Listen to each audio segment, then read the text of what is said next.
Well, I'm back at Hyde Hall and I'm just walked past from what I call the Nisra fragrantissima.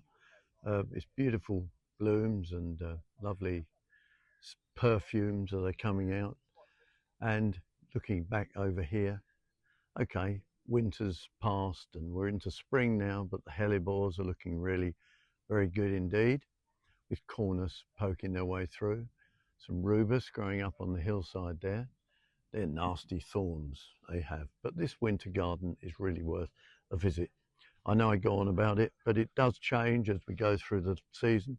Um, Prunus cerula we just passed, the bark is worth growing for, if nothing else. The grasses have all been cut back, and this is what you have to do to grasses at this time of the year.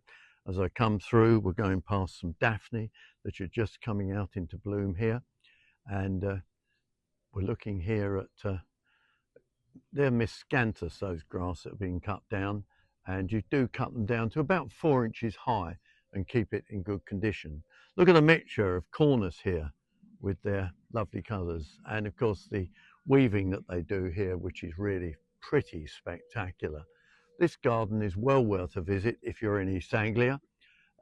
East Anglia, okay, it's the driest part of the country, but actually makes up for it with places like Hyde Hall, which of course is the RHS garden of this area and can be seen. I mean, just look at the weaving that's gone on there. And then we come down and there's a selection of Picea and Pinus, the smaller Mugo. This is Pinus Mugo castens. I used to actually grow that in a garden, and they're quite small and delicate conifers, and it's nice to see conifers are coming back into their own after the wave of them in the 60s. Underneath the plaited things, you can see Kerix growing there, and that's quite interesting to see. Just let's go down to the Kerix there. They're looking a bit tatty at this time of year, but there was soon be growing out of that, and they're quite looking good.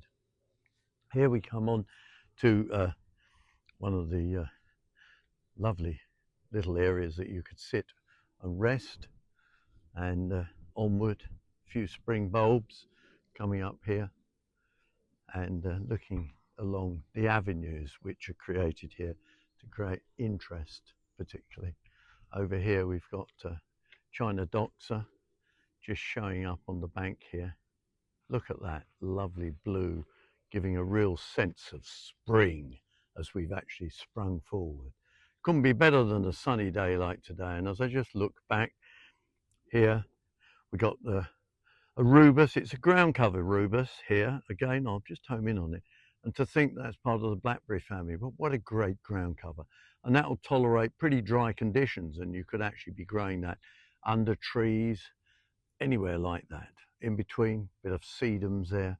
On the inside, more rubus and a few dwarf daffodils. Look at that avenue. Families coming down the avenue there.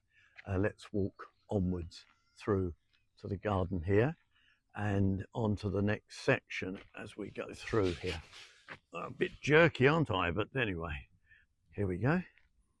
And more carrots growing through here. And I'd like to just point out on this side,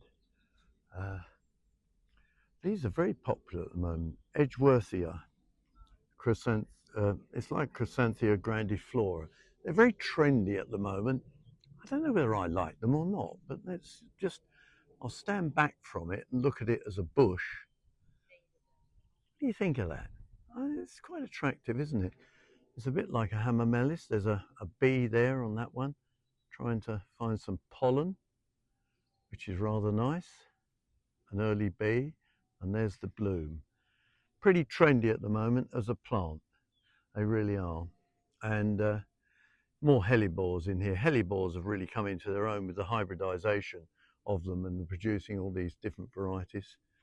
So pretty well, that's pretty good. Let's move on. Look, hellebores, hellebores, and more hellebores. And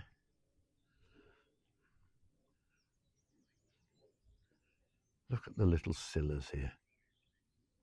Again, put those in a pot by your front door and you'd be proud of that, wouldn't you?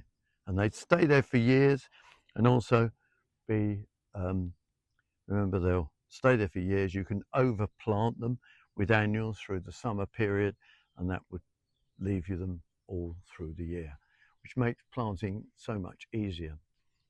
Walking along here, we can see more grasses have been cut back and the ground mature. They use a lot of wood chip here at Hyde Hall, and we're just looking around.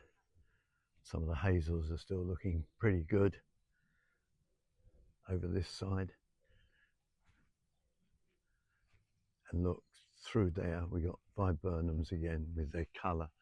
I'll home in on that in a minute. If we just come around this corner and look at those over there, absolutely fantastic. And the pinks, there's some lovely colours here.